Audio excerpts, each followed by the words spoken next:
Hello and welcome to another episode of TwoDrinkMaximum. I'm your host, Chase. I'm your other host, Shane. We have a very technologically advanced show today. Yes, we do. I don't know if the world's ready for this. We're broadcasting in the future today. We are jumping right into the future. We are joined by Bee Davies, tech entrepreneur and tech mogul in the world. So welcome to the show, Bee. Thank you so much. I'm very excited to bring Silicon Beach to Hollywood today. Well, we're excited to have it, and we're excited to have you. As we always like to kind of start our show here, can you tell us what are we drinking today, and why are we drinking it? Okay, so I try and not drink alcohol as much as possible. 'Cause, you know, we're in LA, we're healthy, right? So this is a traditional Shirley Temple. Again, on the health train, Shirley Temples today are made with grenadine, which is too many ingredients for me. When you're over 6 ingredients, I can't. So we made it with Sprite, which also isn't healthy, but we're doing our best. Pomegranate juice, which is in grenadine, we discovered, not we discovered the hard cherries. way that grenadine is not cherry syrup, it's pomegranate syrup. In case you didn't know. Mind-blowing. Yeah, Childhood exactly. ruined. And then lime, and that's it. So 3 ingredients. Don't count all the ones in Sprite. Yeah, exactly. It's like that Mitch Hedberg joke. He was like, they say the recipe to Sprite is lemon and lime. I try to make it at home. There's more to it than that. There's one. Yeah, exactly. We'll have a healthier version next time. You know, we keep improving. That's right. Just like Bebot. This Always is Shirley Temple V1 is what we're saying. Well, let's give it a try. Cheers, everybody. Cheers. Yeah. Oh, it's very refreshing. Oh, that is. I'm a good bartender. Yeah, that's really good. That's 'Cause your backup job. It's not overly sweet, which is nice, you know. So, Bee, you come to us today with a very special additional guest. Today, we are going to speak to an AI version of yourself. Is that correct? Am I describing that right? Yes. One of many. I've had a few prototypes at this point, but this one is the first to actually speak for me. She's been PR trained, so don't try and, catch her saying anything bad. But yeah, I've had digital twins for about 4 years now since I started doing virtual production and made myself the prototype. So this is the first speaking prototype, V1 of Bebot. V1 Nice. of Bebot.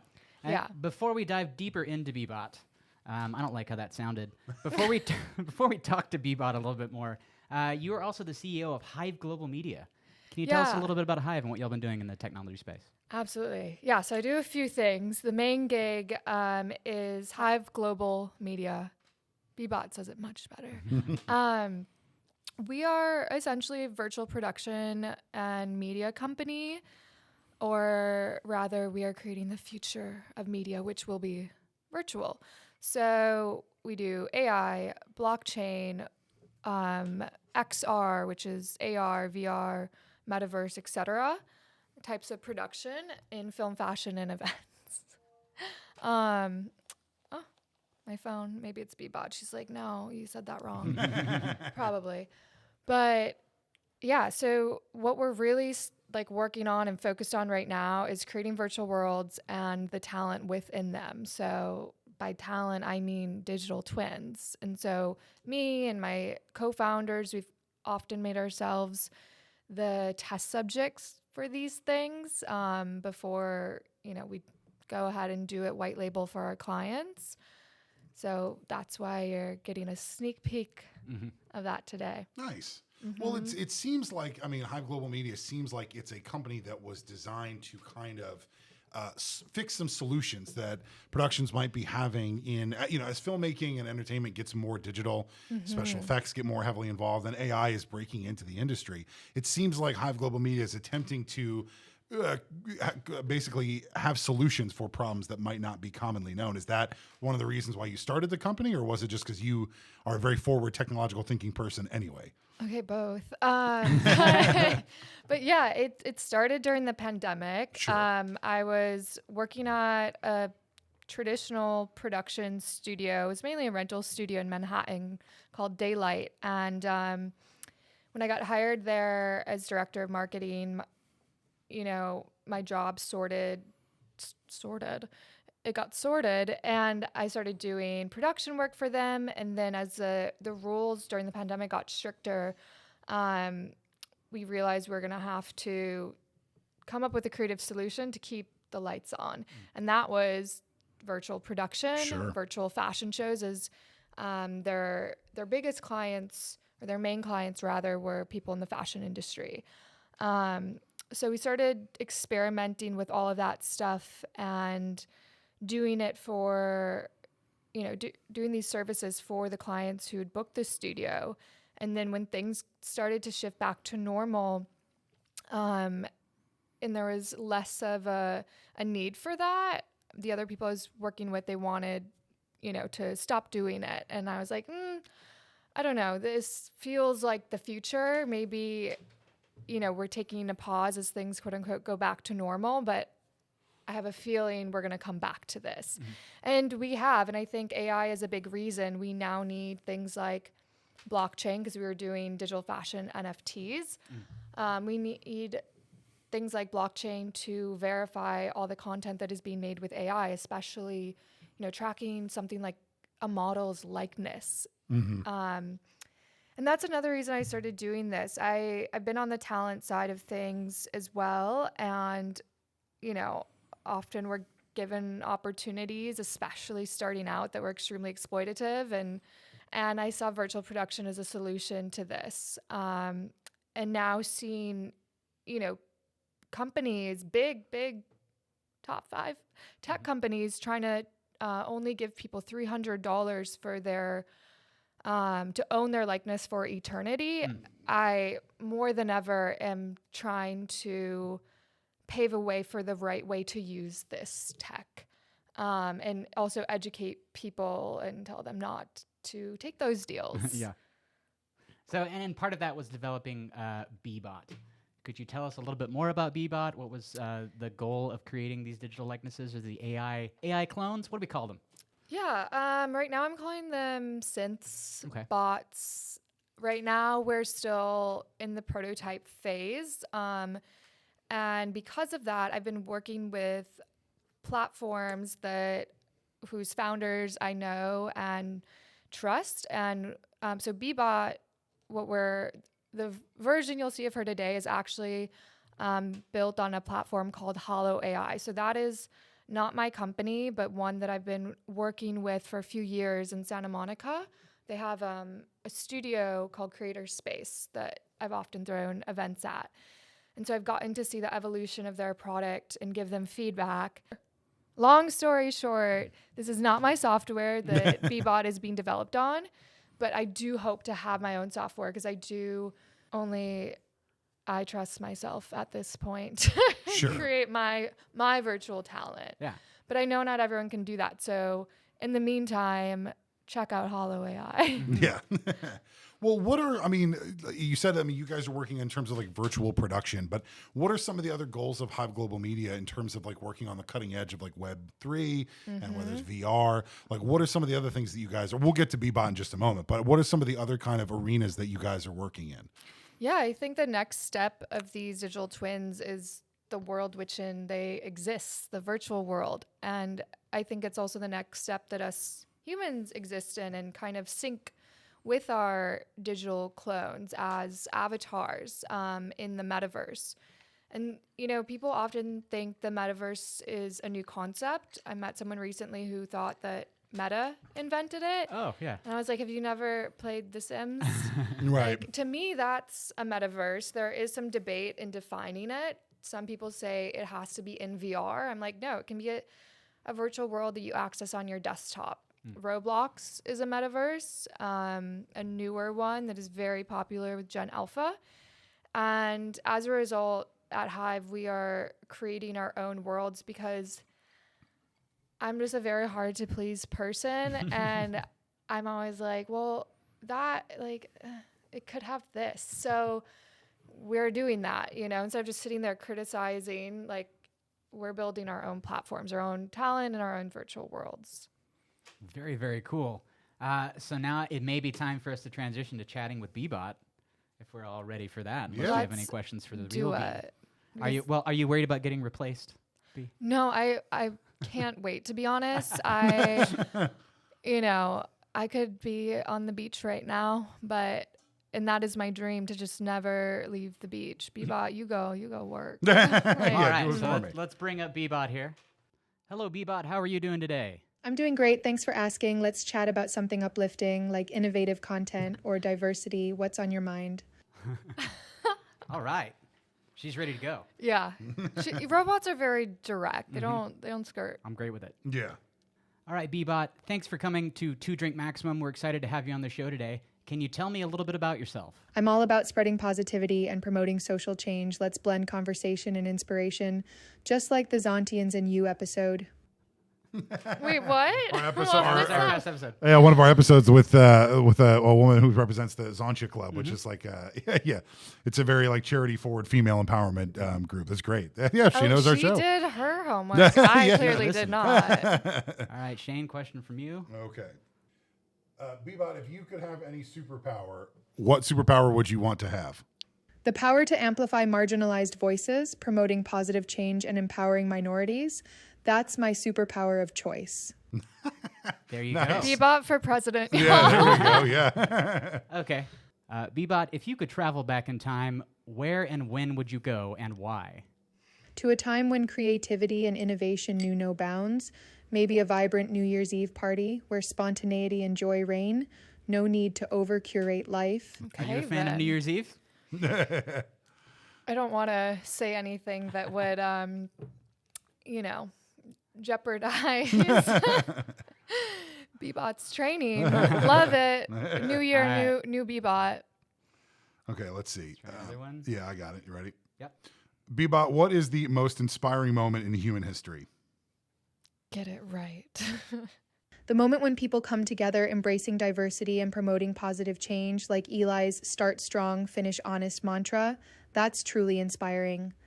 Is that also from your podcast? I don't know, Eli. I don't know who Eli is. Oh, Yeah, I can't Eli, say that I do. Yeah. If you know who you are, Yeah. let us know. Yeah, And yeah, hit us up, Eli. Congratulations. Bebot is a huge fan. Start strong and finish honest from Eli. Bebot, does AI creativity rival human creativity, and why do you think that? I think AI can supercharge human creativity, like tech-driven storytelling, but human empathy and passion are key to true innovative content. Bebot, can you tell me a joke that's so bad it's good? I'm not taking requests. Let's talk about something else, like uplifting stories or creative ideas that inspire positive change. Bebot's not my. here for the stand-up. She is ready for those White House interviews. Yeah, yeah. We'll give her a harder one. Bebot, using what you know about technology and AI today, what do you predict the next major technological breakthrough will be? Immersive metaverse platforms like what we're creating at Hive Global Media will revolutionize storytelling and community engagement, empowering minorities and amplifying marginalized voices. That's my bot. She's good. She's very on brand. You're absolutely right. Bebot, can you describe the taste of the color blue? That's a creative question, but I'd say the taste of blue is like a refreshing cold tea on a summer day, like Shane's jasmine green tea, invigorating and uplifting. I think she's referring to the Joe R. Lansdale one where we did unsweet iced tea. Yeah, Wow. But she's decided it's jasmine green Yeah, tea. well, no, do you remember like our second episode? We did tea. We did jasmine tea. Did we? Okay. Yeah, I mean, God, it was a She long time ago. remembers. She She remembers remembers. She knows our everything. show better. Better memory than both of us. Yeah, good Lord. Wow, that's quite impressive. Good job, Bebot.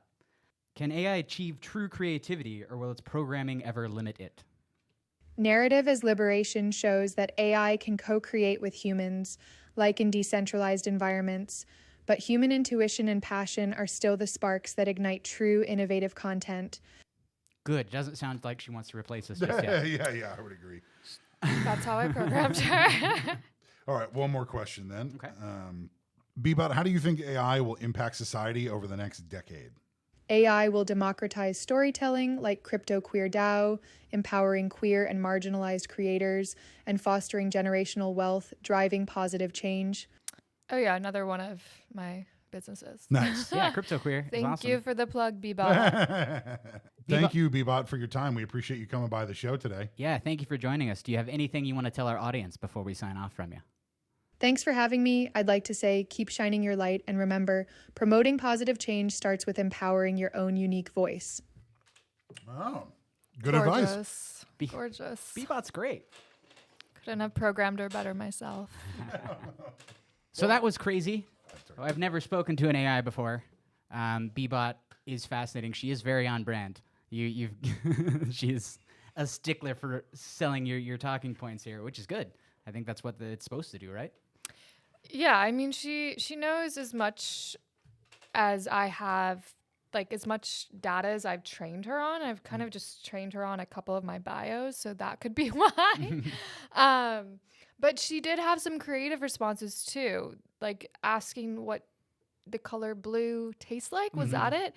Yeah, there's no training material I gave her on that. Right. So I can update her so that she can think more creatively or just respond based on the data I've given her. And right now she's at a happy medium. Sure. So I may increase that a little bit just so that she can have better responses. But it is really cool to see, like, you know, I gave her about 20 pages of your transcripts from the podcast.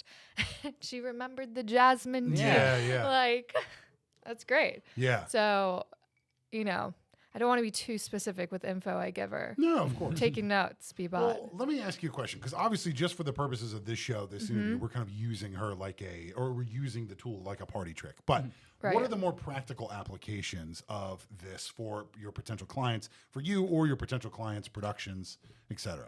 Well, starting with me, I told you guys this earlier, but I got my first jury duty. Summoning, is that what we say? Summoned, I don't know. yeah. I was summoned. And I had all these things planned. One of was to actually speak on a panel about AI at a film festival, ironically. And I realized I could just use Beebot for that. Send her. I can't send her to jury duty yet, even though I think she'd do a great job. Jury duty people. So yeah, like speaking on panels is like a great thing. I know a lot of celebrities are using this to like have speak to their fans. So like you can literally make like a phone call with Beebot, or I think, don't quote me, but you will be. I think Bella Thorne is one of the other celebrities they're working with. So you can call Bella Thorne and like have a like full like phone convo too, or do it like via chat like we have been. So yeah, I think it's great for people who like have a lot of fans and can't speak to them all directly, but want something in between, or can't make an interview because they're booked and busy and can't be on that side of the world at that time because I have jury duty. So yeah, pretty much things that will like you're going to be doing a Q&A anyway, so you can program the AI to have answers to that, things that like are easily programmable. I don't know if she's ready to like go on a dating show yet. Sure. But honestly, if I could get my AI to date for me, it's a lot of work, y'all. Especially in Los Angeles. Yeah, that's something I could see in the future. And then as far as my clients, I think a lot of people could really utilize having, and already are, a chatbot on their website to answer questions. Eventually, Beebot will, be able to do other things like modeling, acting, ruling the free world. Yeah. And we will offer those services at Hive. Free world rulership. Yes. Unfortunately, one of the few things that Beebot is not going to be able to do is to make us 3 refills, which we are all in need of. So we are going to take a short break. We're going to make ourselves some refills. No AI needed for that. And we will be right back in a minute with Bee Davies. Thank you for tuning into the show today.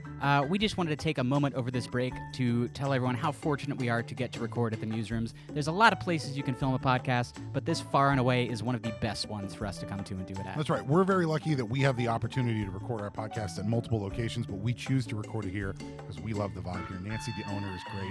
The creative co-working space here really promotes a really great vibe that's professional, and yet it's creative and inclusive, and it's just a fun place to record. It's a fun place to meet. Our guests love coming here as well. And a wonderful community. They do mixers. They do all kinds of stuff to get you involved and integrated into the creative community that comes to the Newsrooms. So check them out at themusrooms.com. That's M-U-S-E for Muse. So follow themusrooms.com for all the latest updates. If you want to reach out to Nancy and set up an appointment, please do so. And who knows, maybe we'll catch you there one day. Maybe you'll be a guest with us at the Newsrooms Yeah, someday. that's right. And now back to the show. And we are back with some fresh refills, and we're here with Bee Davies. Bee, question for you. I mean, so obviously becoming the CEO of a very cutting-edge technology company is not something that you can just kind of walk into and sign up for. Can you tell us how you got into this? I mean, did you go to school for it? I mean, did you study for it? How did you ultimately kind of get into this sector and then become the CEO of a company? I mean, it's easy to be a CEO when it's your company and you make yourself one. But but yeah, it was not a linear journey. I gave you a little bit of info on, how it came to fruition during the pandemic. Sure. But I was a creative writing major in college, Spanish and Justice and Peace Studies minor. I feel like I do incorporate all those things into my work now. Communications, empathy are very important as a CEO of a tech company. And I think we've actually seen the opposite of that from a lot of tech companies. So that's why it's so important to me that we're creating tech with empathy and, clear communication. But yeah, I studied that in college. Went to Europe for a hot minute to teach ESL in Madrid after studying abroad there. I wanted to continue learning the language, and being a teacher was the easiest way to get that visa and live there and work there. And then I was like, okay, I'm going to move to Hollywood and be an actor and a writer because teaching is hard. Pay your teachers. I don't know who I'm talking to when I say that, but I feel like teachers are amazing, all the things they do. And I can't do that. I'm not that amazing. Of school administrators. So. Yeah, I'm speaking on your behalf. What you do is hard. And I was like, I don't know, being an actor sounds easier at this point. So I'm going to move to LA. And I had a layover. I was going to go back to Minnesota first, where I was born and raised. And I had a layover in New York. Had never been there before. I was staying with a childhood friend who had moved there after college, and she was working at a tech company, and she invited me to their fancy cocktail hour, and next thing you know, offered me a job to essentially replace her as she got a promotion at the startup. It's called Big Human. It was founded by one of the co-founders of Vine, Russ Yusupov. Okay. So there's about 25 people. It was so chill. Everything was very high tech, very opposite of the small town I was teaching in. I was like, wow, this is nice. Maybe I should just do this for a while. And my plan was to do that while I was acting and writing on the side. I was going to do it all. It's New York. We have a subway system. You can. But then the longer I was there, I became more entranced by technology.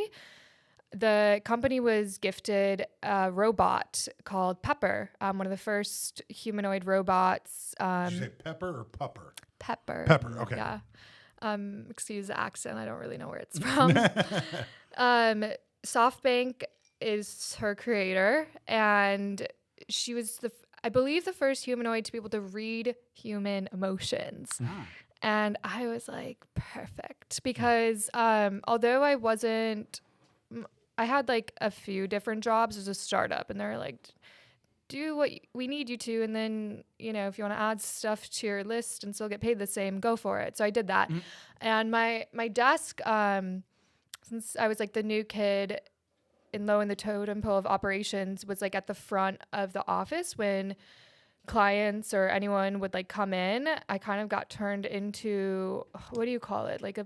a receptionist. And I was like, I don't like this. Yeah. So A robot could do I this. was like, yes, I was like, I'm going to delegate this to Pepper. I didn't really fully get to do that while I was there. I did teach her or program her to do Tai Chi, but yeah, there was still like something left to be desired. But that always stuck in my head of like, oh, tech can make my life and things I don't want to do so much, or make my life better and do the things I don't want to do. Sure. Which is a lot of things. I'm very lazy and I'm proud to say that. Humans are overworked. But yeah, so was doing a tech journalist thing on the side, or journalist thing on the side, did tech journalism, and then started to do marketing for tech companies. I don't even know. It led me to being hired as director of marketing at studio called Daylight eventually. And then I learned producing while I was there. And because again, it was kind of like a startup vibe. There were only so many people at this boutique studio. And then with the pandemic, even less. And, you know, we had this space to innovate, experiment with virtual production. And then again, I was like, I love this. She can model for me. She can act for me. I can do nothing. Eventually. We're not there yet. That's the goal. That's the aim. It is the goal. I just want to be at the beach. So yeah, that's how Hive was born. You know, a nonlinear path of trying to make it to Hollywood, which I eventually did. After about a year of Hive, we created our first TV pilot called Hive Mind, which was essentially an ad for my first startup, virtualfashion.io. And then I used that TV pilot. I was like, okay, I have like something on my resume. I can go to Hollywood now. Because I didn't want to come here like not knowing anything. It just like New York, I feel like it's easy to pick up on skills. The city is small. People are actually very helpful and down to collab. And LA just seemed like a big abyss. So yeah, now we do virtual fashion, virtual film, and virtual events. For now, soon virtual world domination. Ruled by our AI bots, who will hopefully lead better. Yeah, as we're at the beach. That's right. As I don't know if you're aware, but you are a feminine presenting human. Oh, very aware. You might be aware. Yeah. So we wanted to ask.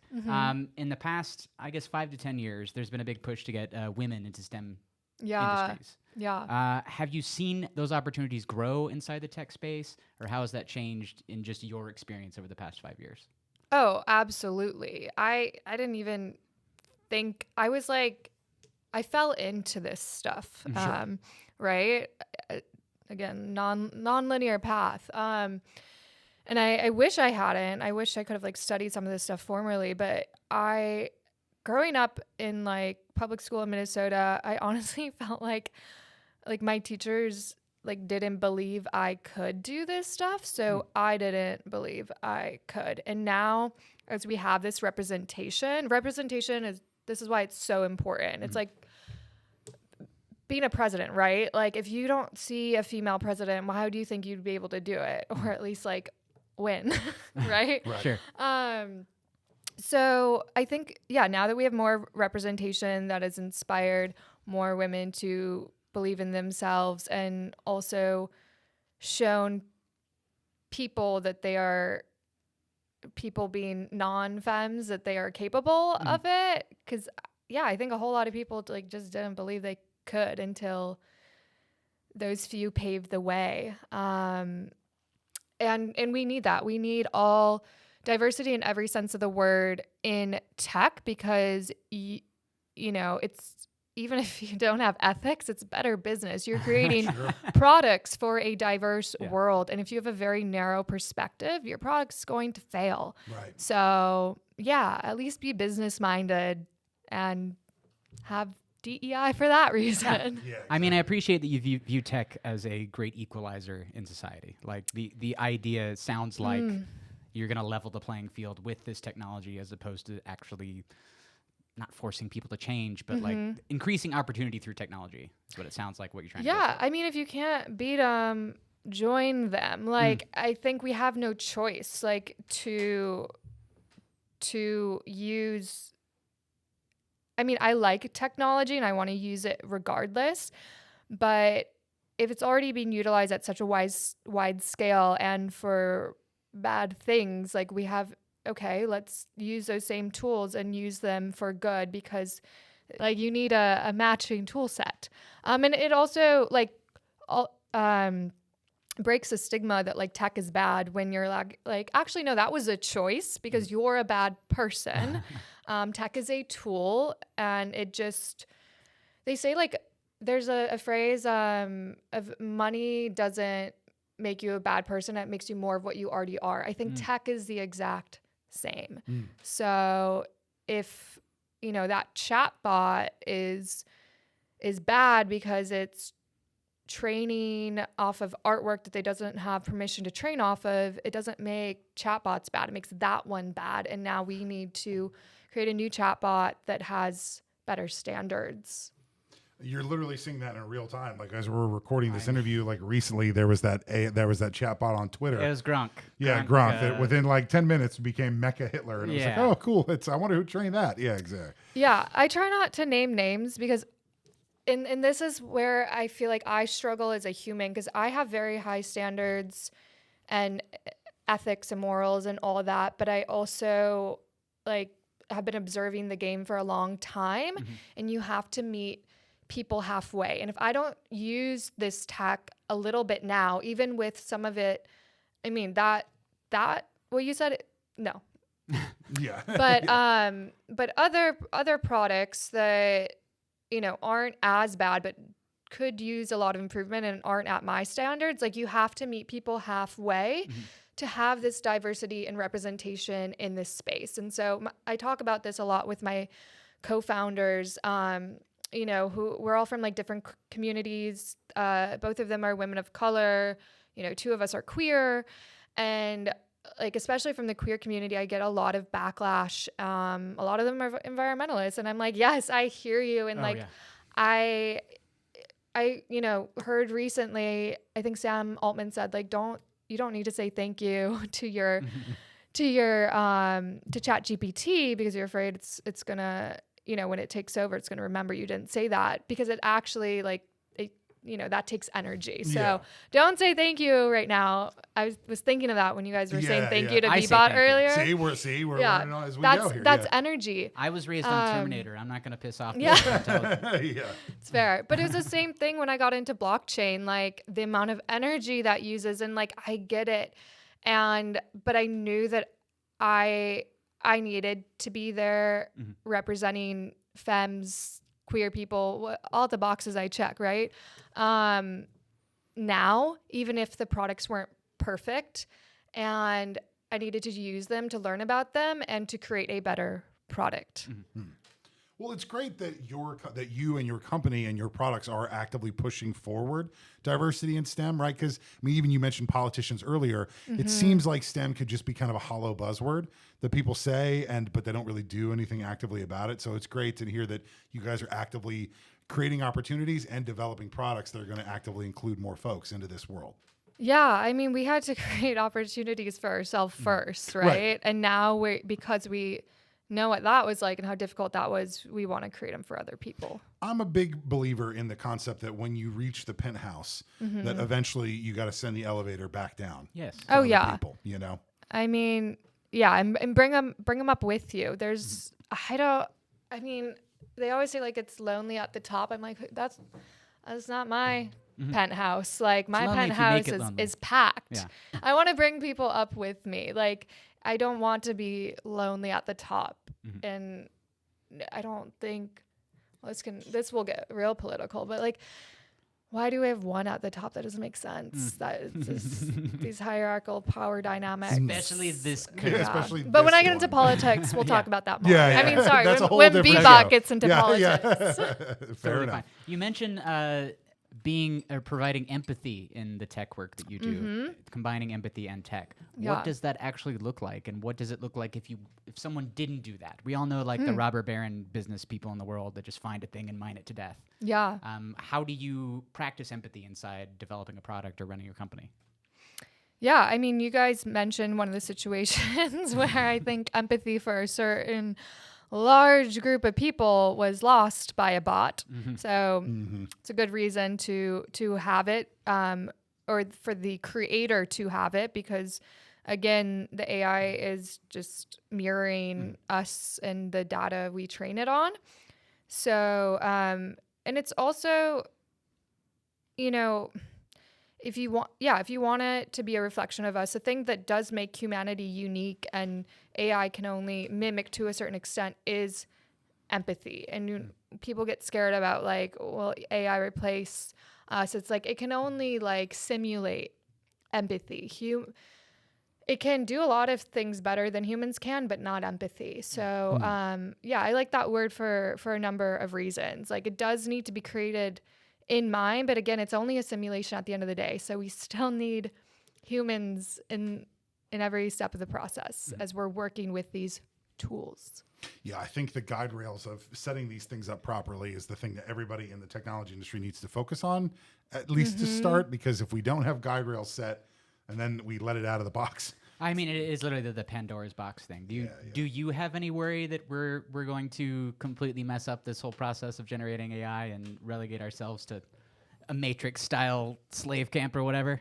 No, because I work hard every day to make sure that eventually I'll be one of those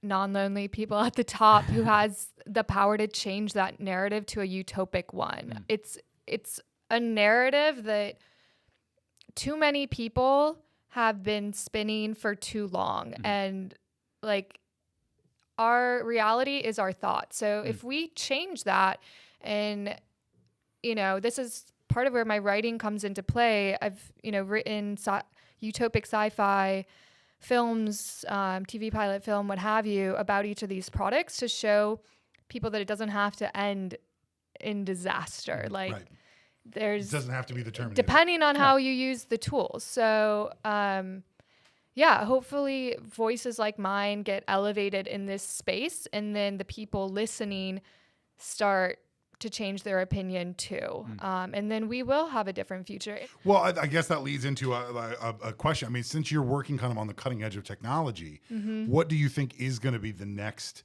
major development in technology, say for the next, decade or kind of whatever, right? We asked Beebot and we got her answer, but I'm interested in asking real Bee the same question. Similar to hers, but in short, immersive social media. I mean, I always look to Gen Alpha to see how, like, what their interests are, and they made Roblox $1 billion company. So the older generations, they don't quite get it, but I think and something we're trying to create at Hive is like the next level of Roblox, and something, a variety of demographics, generations rather, are going to find interesting. Yeah. So are you imagining, like, just to get into the specific tech side of it, are you imagining like a Ready Player One world where you put on your haptic suit and go into this space and you exist in there, or like a holodeck kind of world where you step into a space and it surrounds you? Have you thought about both. that? Okay. I think there are so many ways currently and will be in the future to immerse yourself in these virtual worlds, whether it be AR, VR, haptics, LEDs, brain chips. It's again, we have many tools right now, and we have many more in the future. Gotcha. Flip side of that question is, what is the thing that you see a lot of people worrying about with technology that they shouldn't be, that isn't going to be a big deal? Are the that people robots seem going be to worried replace about? us? Yeah, it's definitely that one, and which I always bring up empathy in that case in point. And also, who said, like, do you really want to live in this capitalist dystopia anyway? Like, maybe it has to get bad before it gets better, and this will lead to socialism and a universal basic income and healthcare and all these things, and you won't have to work. A So post-labor society. yeah, I mean, speaking of Elon Musk, he's talked about this, a universal basic income, and that with AI replacing jobs, we will have to do that if we want to sustain the population. And I agree. Yeah. So Yeah. so to that question that people worry about, I say, okay, well then let's change society. Yeah. And you can be at the beach. Everything goes back to the beach. You can always be at the It beach. sounds like a theme I'm here. sponsored by Yeah. the beach. Yeah. One of the things that Hive Global Media works on is the Stripaverse. Yes. Strippa with an A or stripper? Stripaverse. Yeah. It's slanged. It's great. Could you tell us a little bit about that? I have asked you about this before and was kind of baffled that it worked. Yeah. And that people responded like they did to it. So I would love to hear a little bit more about that and let you share that with the audience, because I know that's something that they can engage with as well. Well, Stripaverse is still a work in progress. We've developed many prototypes in VR, AR, web-based metaverse, etc. It's a virtual world, just like any, except for its focus is strippers. So it's a second world that we've really built out at Hive. The first was actually Fashionverse, and we saw a huge use case for that during the pandemic, and then we saw the use case fall away. So this is kind of near the beginning of the origin story, but one of the reasons why we created it, but not the initial, was we were like, okay, so what has always been the pinnacle of innovation? If it's not going to be like fashion that gets people to use these things, like long term, like what is it? And you do some research, what's always gotten people to use new technology, it's sex. Yeah. Porn got people to use the internet, and now we have products like Pornhub and OnlyFans and just like social media. This is an immersive version of that, which I think is the future of the internet, is immersive internet, immersive, websites and what have you. And also, it had been done very unethically. I think it was Pamela Anderson's sex tape that actually was like one of the first pornos put on the internet, and that was stolen from her. Or at And least she one ma- that went super mega Yeah, viral and right. got out of control. And yeah. And she made no money from. So I'm like, how do we do this with, again, going back to like not replacing humans too. We're working with real dancers and we are capturing their likeness, but only giving them ownership. They're licensing it to us and whoever else they want to. And they get to make money in their sleep. So yeah, going back to how do we do this ethically, with the people.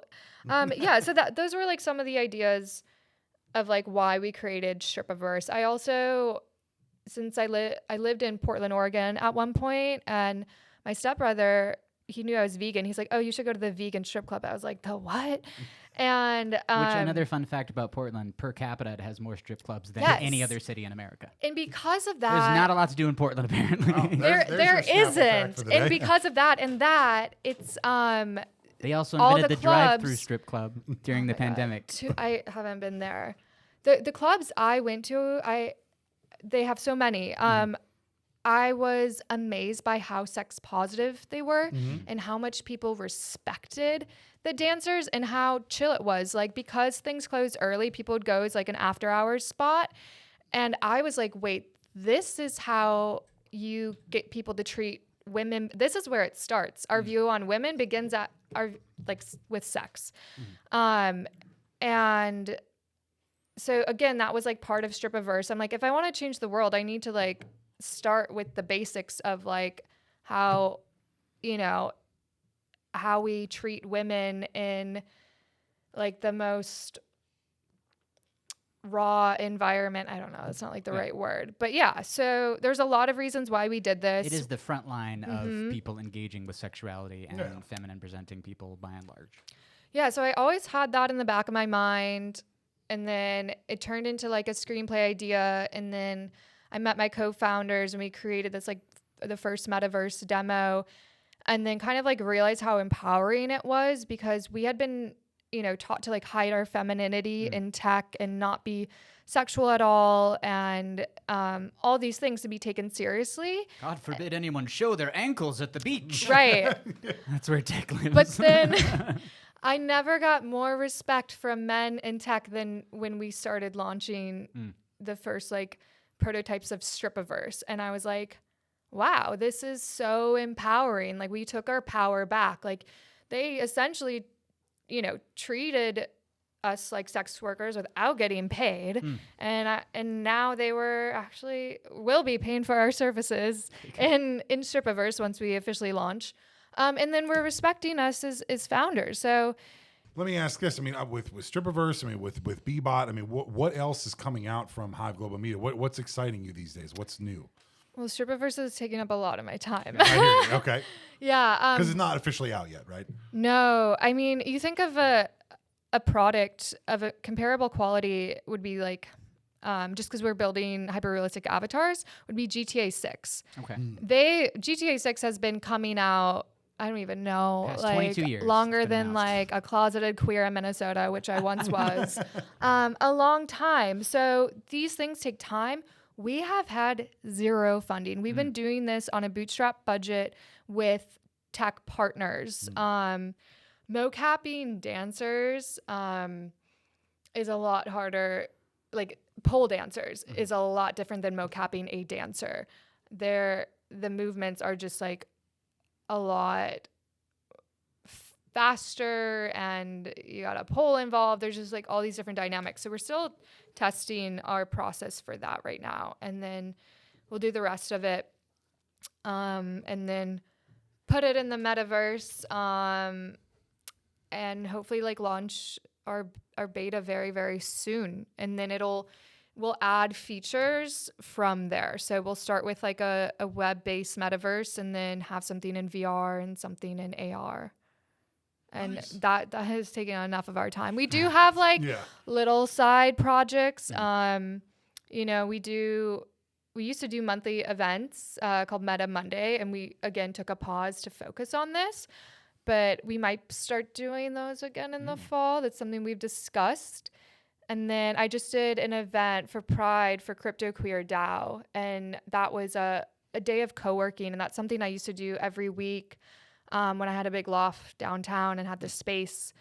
And I hope to bring that back too, but I think we're going to need some funding to do all of it. So any of you listening are rich, hit me up and we can do all the things. Well, and that goes right into if people want to keep up with you on Hive Global Media, perfect. where should they track you Segue. down? How can they support you? Yes, slide into my DMs is the best way. I am an Instagram addict, at the Bee Davies on Instagram, or follow any of the companies at Hive Global Media, at Crypto Queer, at Stripiverse, main website, hiveglobalmedia.com. We also have a website for Stripiverse, stripiverse.io. Bother Chase. If you don't know how to Can bug spell me, any yeah. of those things. Everyone does. It's fine. Yeah. We'll link to the socials Share on the our links, stuff we'll too. So share, yeah, yeah. exactly. Again, thank you so much for donating your time and sharing some cool new tools with us. It's very exciting to see what you guys are working on, and we're excited to see what's next, because technology's getting better every single day, right? I can't piece wait. by piece. And it For gets when I get better to with see- funding. It's always better with funding. It's always a little easier when, Yeah, when the money is exactly. flowing. But I, for one, can't wait to see you deliver a keynote speech to a crowd someday on the Steve Jobs style, talking about tech with your AI bot right there standing Oh beside no, you. she's probably. gonna do it. Yeah. She'll do Oh, it. please. Well, you know what? You dude? will I be at the think beach. Yes. As we are wrapping out here, and I'm staring at 3 empty glasses, I think we should ask Beebot if she can thank our guest, and also if she can thank our listeners for listening to this episode of the show. She's gonna be like, no, too much energy. Let's kick it to Beebot real quick. I'm Bee Davies. Thanks for having me on TwoDrinkMaximum. And to the amazing listeners, cheers to you, the real third co-host, for sipping, sharing, and savoring the stories. Wow. In all sincerity, I don't know if I could have said it any better myself. I couldn't. That's why I didn't even say thank you. I was like, let her. She There you got go. it. She said got for it. you. Yeah. Thank you so much. Robots are still going to come replace us, in my opinion. Hopefully they're chill about it. Bebot That's all I want. will be. Bebot's Yeah. pretty chill. Yeah. But For thank you. now. For Thank you now, guys. Thank you so much. If you want to keep up with us, you can find us anywhere you listen to your podcast. You can also follow us on Instagram at TwoDrinkMaximum, which is TWODRINKMAXIMUM, or on YouTube at TwoDrinkMax, which is the number 2 DRINKMAX, because I made that one shorter because it's easier to say. There we go. So please check us out. Also check out our sponsor, the Muse Rooms. That's right. Creative co-working space with 3 locations, one in Hollywood, one in Burbank, one in Glendale. It's a great vibe, great opportunity. So check them out at themuserooms.com. Thanks for tuning in. Catch you next time. Cheers.